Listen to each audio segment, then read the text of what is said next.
Bismillahirrahmanirrahim. Assalamualaikum warahmatullahi wabarakatuh. Sahabat-sahabat, malam ini saya akan berbincang dan berdiskusi dan juga bernostalgia bersama sahabat Febri, dan kita akan mencoba menanyakan apakah radikalisme dan terorisme itu benar-benar ada di Indonesia, ataukah seperti yang orang bayangkan ini merupakan sesuatu yang diproduksi di Indonesia ini. Nah, mungkin sebelum kita ini, mungkin Antum perkenalkan dulu biar sahabat-sahabat saya tahu siapa Antum gitu. Oke. Perkenalkan, nama saya Febri dan saya adalah salah satu returnee dari Suriah yang balik ke Indonesia tahun 2017. Tuh. Oh, kira-kira Antum berapa lama di sana, Mas? Kurang lebih hampir 1 tahun lah. Berarti sesuai dengan judul buku Antum, 300 hari di Bumi Syam, ya? Di Bumi Syam. Tepatnya 332 hari. Di media sosial itu, Mas, ada orang yang beranggapan bahwa terorisme itu diproduksi oleh misalnya kepolisian atau pihak pemerintah. Apakah asumsi itu benar atau salah? Hal tersebut tentu sangat tidak benar. Ya, memang terorisme dan radikalisme itu benar-benar ada di dunia ini. Cuman masalah itu adanya konspirasi, buatan segala macam, yaitu saya nggak terlalu mendalami ya, tapi memang ada di dalam hal tersebut gitu ya. Dan saya sendiri pun sebagai saksi hidup, saksi nyata yang melihat bahwa radikalisme dan terorisme itu pernah menimpa diri saya, gitu ya. Itu kalau Antum itu terpapar lewat media sosial atau dari keluarga? Mungkin gimana ya, dibilang saya kalau terpapar sih nggak terlalu terpapar, kalau terpapar gitu ya, karena motif saya pergi ke Suriah itu kan tidak serta-merta full karena ideologi gitu ya. Malah bisa dibilang hanya 10-20% lah faktor tersebut gitu mempengaruhi hidup saya. Tapi faktor terbesarnya itu adalah karena saya rindu dengan keluarga saya. Keluarga lebih dulu berangkat. Betul. Akhirnya jenengan ikut menyusulnya ya. Iya. Berarti tidak murni 100% terpapar dan kemudian secara pribadi ingin ikut berjihad begitu ya. Karena kan memang ada orang yang dia udah terpapar 100%, kemudian dia mencari wadah kemana saya harus melakukan tindakan jihadis seperti itu. Nah, di media sosial juga itu kita kerap menemukan pernyataan-pernyataan orang yang sampai detik ini tidak percaya bahwa terorisme itu benar-benar nyata. Nah, itu bagaimana Antum meyakinkan kepada masyarakat bahwa ini memang nyata dan ini harus kita cegah secara bersama-sama. Makanya kan sampai ada tagline terorisme musuh kita bersama. Iya. Nah, itu dari segi pandangan Antum seperti apa? Bagi saya sih orang-orang tersebut mungkin masih belum melihat secara keseluruhan gitu, karena kan banyak isu-isu dibilang oh ini hanya konspirasi, ini hanya buatan belaka gitu, padahal kan itu sebenarnya ada, dan saya mengalami sendiri bahwa hal tersebut benar-benar nyata terjadi gitu ya. Paham-paham tersebut banyak berseliweran di dunia gitu kan, apalagi di masa pandemi sekarang ini gitu kan. Media internet sangat berpengaruh sekali dalam kehidupan kita gitu ya. Kita dalam menjalani kehidupan, dalam sekolah, kuliah, kerja dan sebagainya sangat bergantung dengan media internet, dan hal tersebut semakin dimanfaatkan oleh orang-orang yang tidak bertanggung jawab dalam menyebarkan paham-paham radikalisme dan terorisme seperti itu. Nah, di samping juga karena kalau narasi-narasi radikalisme dan terorisme itu memang nyata kan di media sosial. Tapi ada juga narasi-narasi yang dia berawal dari anti Pancasila, ya kan, anti nasionalisme, kemudian anti kebinekaan. Kira-kira itu ada potensi tidak orang itu akan terpapar menjadi seorang teroris? Ya, bisa dibilang begitu karena kan orang yang bisa dibilang golongan kanan itu melihat kalau Pancasila, Undang-Undang Dasar itu tidak sesuai dengan apa yang ada di dalam Islam. Padahal kan tidak seperti itu. Ideologi Pancasila sendiri kan mengambil substansinya dari Al-Quran, dari sila pertama sampai sila kelima. Sudah agamis sekali ya. Iya. Dari sila pertama ketuhanan, terus persatuan Indonesia sampai keadilan juga semuanya kan diambil dari Al-Quran. Allah menyuruh kita untuk bersatu, untuk tidak saling membedakan. Misalkan kamu agamanya apa, kamu kepercayaannya apa, ya kita harus saling menghargai. Gitu. Jangan serta-merta menjudge kamu tidak sesuai dengan apa yang diajarkan dalam Islam ini gitu. Dan kemudian keadilan bagi seluruh rakyat Indonesia itu kan tentu sangat islami sekali gitu, walaupun memang implementasinya mungkin masih cukup jauh gitu ya dari dulu ketika jenengan tergabung itu, walaupun secara terpapar itu 20% seperti antum bilang di awal, itu di dalam pikiran antum apakah sudah ada semacam keinginan untuk terlibat di dalam pembentukan negara seperti yang yang antum dapatin itu? Biasanya kan ada orang ingin membentuk negara Islam, khilafah dan lain sebagainya. Itu sudah ada ya? Nggak ada sih. Nggak ada ya? Ya, faktor terbesar saya kan karena saya kangen sama ibu saya. Keluarga ya? Ya, faktor pendukungnya itu ya propaganda media di internet. Gitu ya, kelompok-kelompok ISIS tersebut berhasil membrainwash banyak orang, dan termasuk saya yang sebenarnya tidak percaya dengan propaganda mereka gitu. Tapi akhirnya karena kerinduan saya terhadap keluarga, hal tersebut menjadi salah satu faktor untuk mendorong saya percaya dengan hal tersebut gitu. Berarti antum dulu itu ISIS ya? Maksudnya kelompok ISIS ya? Iya, pada saat kelompok ISIS. Itu kalau ketika berada di dalam itu apakah melihat kelompok lain itu sebagai saingan atau sebagai sebuah wah dia walaupun berbeda sama saya tapi dia bisa kita ajak collab dan lain sebagainya, itu seperti apa? Kalau saya lihat sendiri di sana itu ya, bagi ISIS orang-orang yang tidak sepemahaman dengan mereka itu ya dijauhi, tidak bahkan dibunuh gitu, bahkan diperangi. Sekalipun kelompok itu adalah kelompok teroris juga, berarti mereka eksklusif ya, tidak mau bersahabat. Sangat eksklusif sekali gitu kan. Mereka kayak contohnya itu kan ada kelompok namanya Jabhat Al-Nusra. Itu kan dulu mereka bergabung dengan ISIS, cuman berbeda pandangan dan akhirnya berpisah. Dan mereka akhirnya berperang. Gitu ya. Padahal kan sesama Muslim itu bersaudara. Itu jika walaupun mereka memiliki pandangan yang lain, ya kita harus saling menghargai. Itu kan di Al-Quran sendiri disebutkan la ikraha fid din. Tidak ada paksaan dalam beragama. Kita mau memiliki keyakinan apapun ya terserah. Jangan kita serta-merta menjadi mengambil hak prerogatifnya Allah. Gitu kan? Kamu tidak sesuai dengan pemahaman kami, Islam yang kami ini benar. Gitu kan, kamu tidak sesuai dan kamu harus patuh, kalau tidak ya kami akan perangi, seperti itu. Karena gini Mas, saya tuh melihat bahwa ini kan banyak kelompok yang ingin memperjuangkan sistem khilafah Islamiyah. Nah, misalnya Hizbut Tahrir. Tapi Hizbut Tahrir sendiri tidak percaya terhadap penafsiran yang dikeluarkan oleh ISIS, oleh Khilafatul Muslimin. Nah, nanti begitu sebaliknya, Khilafatul Muslimin juga tidak percaya bahwa penafsiran yang dikeluarkan oleh Hizbut Tahrir itu benar. Jadi walaupun sama-sama mereka mengusung satu tagline yang sama, tapi karena klaim kebenaran mutlak yang ada pada kelompok mereka, itulah yang kemudian membuat mereka beringas itu ya. Iya, begitu ya. Nantinya sama-sama ingin berkuasa gitu kan, jadi mereka ini merasa Islam atau dalil-dalil agama itu sebagai sebuah legitimasi saja, bukan pure atau murni untuk menegakkan lillahi kalimatillah itu ya. Iya, hanya kepentingan ini aja, kelompoknya aja.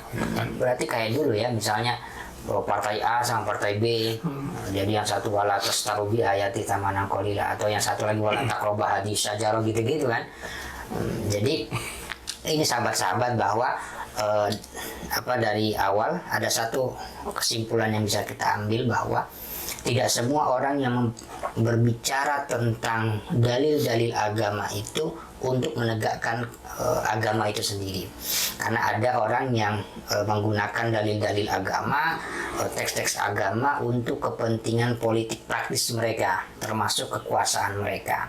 Nah, ini ada pesan penting tuh dari Mas Febri tadi, ketika dia masih tergabung di dalam kelompok yang dinyatakan teroris, tidak saja oleh Indonesia tetapi juga dunia, bahwa kalau kita sudah mulai merasa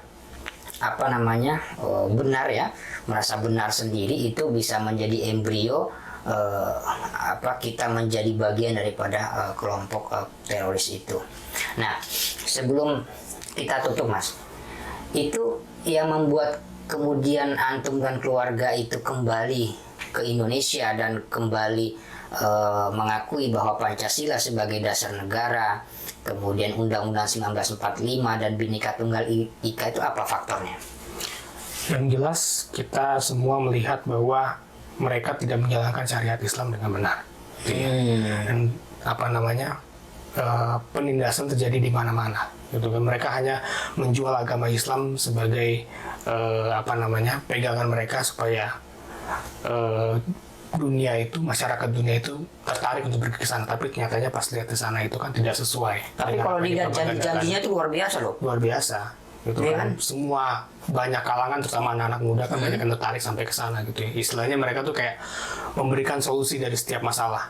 Gitu ya. Yang orang yang galau, orang yang nggak diterima dengan kelompoknya di sini, gitu kan, nggak punya tujuan hidup dan sebagainya, rata-rata pergi ke sana, gitu ya. Dan banyak yang bilang gitu kan, yang pergi ke sana tuh rata-rata orang yang mohon maaf kalangan menengah ke bawah gitu. Padahal di sana itu saya lihat menengah ke atas juga sangat banyak sekali. Jadi gitu. Kalau dibilang faktor ekonomi sebagai faktor utama, tidak juga ya. Tidak juga, hanya salah satu faktornya. Salah satu faktor ya. Karena orang kaya juga ada kan? Iya, banyak dokter, profesor tuh saya sempat ketemu di sana. Karena kalau mereka nggak pintar, nggak mungkin mereka bisa merekrut orang kan? Iya. Karena termasuk mereka juga mengerti cara menggunakan diksi, dengan cara mewartakan satu hal secara terus menerus. Kemudian orang kayak seperti antum itu, yang awalnya tidak percaya terhadap propaganda, bagaimana caranya biar antum terlibat, akhirnya dari keluarga dulu yang dipengaruhi sana sini kan bisa saja seperti itu ya. Nah, ini sebagai penutup dari antum, bagaimana sekarang itu kok banyak perempuan yang terlibat, Mas? Itu ada faktor apa di kelompok teroris ini? Karena dari anak muda ya kan, milenial itu sampai ibu-ibu gitu, itu faktor apa, Mas?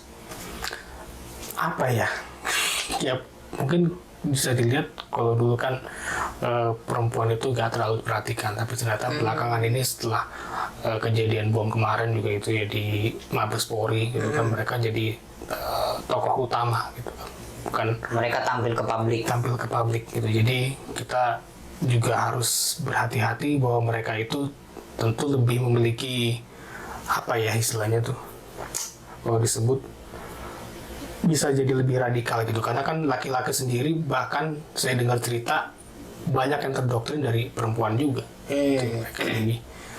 Jadi ibaratnya kalau di dalam keluarga itu, kalau suami sudah terpapar, itu belum tentu bisa mempengaruhi satu keluarga. Tapi biasanya kalau ibu yang sudah terpengaruh, itu anaknya biasa pasti ikut itu. Karena the power of emak-emak kan, the power of ibu-ibu itu sangat berbahaya. Termasuk di kelompok teroris ya. Nah, dari sini kita juga bisa menyimpulkan bahwa di dalam memutuskan terkait dengan pencegahan dan penanggulangan ekstremisme yang berbasis kekerasan dan terorisme di Indonesia, mau tidak mau kita harus melibatkan unsur perempuan. Karena di satu sisi perspektif yang dimiliki oleh laki-laki itu terkadang tidak sama dengan perspektif yang dimiliki oleh perempuan. Apalagi kalau objek yang akan kita sasar nantinya adalah perempuan itu sendiri, maka unsur perempuan di dalam pencegahan dan penanggulangan ekstremisme yang berbasis kekerasan dan terorisme menjadi sebuah keniscayaan kepada kita semua. Ada yang mau disampaikan terakhir Mas? Quotes atau apa gitu? Apa ya? Mungkin di masa-masa sekarang kayak gini untuk Masa pandemi. anak-anak muda, ya untuk semua orang lah, gitu ya. Yang penting lah bagi kita untuk men-sharing semua berita-berita yang masuk ke dalam diri kita. Saring sebelum sharing. Betul, gitu ya. Kan banyak anak-anak muda yang lagi galau, yang nggak bisa sekolah, gitu kan lebih banyak lihat gadget, lebih banyak menghabiskan waktunya dengan komputer, handphone dan sebagainya, dan mereka lebih luasa untuk mencari informasi di media internet, gitu. Jadi kita harus pintar-pintar menyaring hal tersebut. Dan hal tersebut juga sebenarnya kan disebutkan di dalam Al-Quran, yang hal itu tidak saya terapkan pada waktu lampau. Iya, di surat Al-Hujurat ayat 6, di mana jika ada suatu berita datang ke diri kita, ya kita harus mencarinya. Gitu ya. Jangan serta-merta menelan berita tersebut, menelan kabar tersebut, dan kita menyebarluaskannya. Itu kan jadi seperti hoax. Gitu ya. Kita harus saring dengan benar, kita cari referensinya dari banyak tempat, gitu ya, baru kita mengkajinya.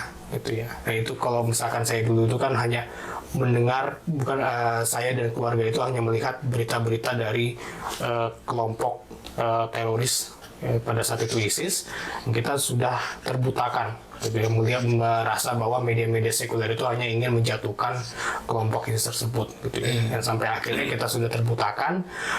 Kalau di istilahnya tuh kayak seperti kita jatuh cinta kepada pasangan kita, gitu ya. Kita sudah sangat jatuh cinta, gitu.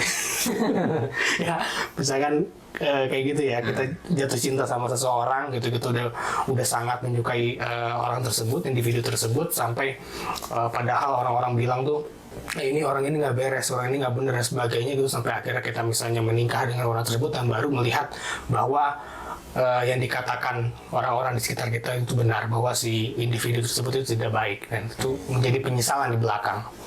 Ya, seperti saya juga kan. Nah, ini buku antum ini 300 hari di Bumi Syam ini masih ada berapa stoknya? Masih lumayan banyak di toko buku, kurang lebih 800-an lah ya. 800 ya? Nah itu sahabat-sahabat, ini hanya sebagai pemantik kepada teman-teman bahwa beliau telah menuliskan selama perjalanan di Bumi Syam kurang lebih 300 hari sesuai dengan judul buku ini. Nah, tentunya di dalam setiap eksplorasi seorang di dalam perjalanan dan petualangan hidupnya menyimpan banyak kisah menarik dan hikmah yang bisa kita ambil di dalam pembacaan kita. Nah, teman-teman yang ingin memiliki buku ini judul bukunya, ya, judul bukunya 300 hari di Bumi Syam. Nanti bisa dicari di di media sosial, beliau juga aktif ya, di Instagram, kemudian di Twitter ada kan? Twitter namanya Febri Ramdhani. Jadi Febri Ramdhani. Jadi silakan berkontak sama beliau yang untuk khususnya yang spesial tanda tangan. Karena kalau di Gramedia kan nggak ada kan? Nggak ada. Yang ada spesial tanda tangan bisa menghubungi beliau. Mungkin hanya itu yang bisa pemantik malam hari ini, karena seluruh kisah beliau telah direkam ya di dalam buku ini. Dan saya berharap kepada teman-teman bahwa sebelum kita meyakini sesuatu, kita pastikan itu adalah kebenaran. Jangan sampai sesuatu yang kita yakini benar adalah itu tidak benar adanya. Jadi seperti kata beliau, kita saring informasi yang kita dapatkan, baru kemudian kita sharing. Jangan sampai jari kita lebih mendahului daripada akal, pikiran, dan hati kita. Mungkin hanya itu. Terima kasih Mas Febri atas kedatangannya malam hari ini. Semoga ini bisa memberikan pencerahan kepada orang-orang yang tidak saja yang telah terpapar, tetapi yang belum terpapar. Ya, ini bagian dari para upaya-upaya kita di dalam memberikan pencerahan kepada masyarakat, edukasi agar tidak banyak yang terlibat di dalam gerakan ekstremisme maupun terorisme ini. Terima kasih. Wallahu muwaffiq ila aqwamit thoriq. Wassalamualaikum warahmatullahi wabarakatuh. Waalaikumsalam.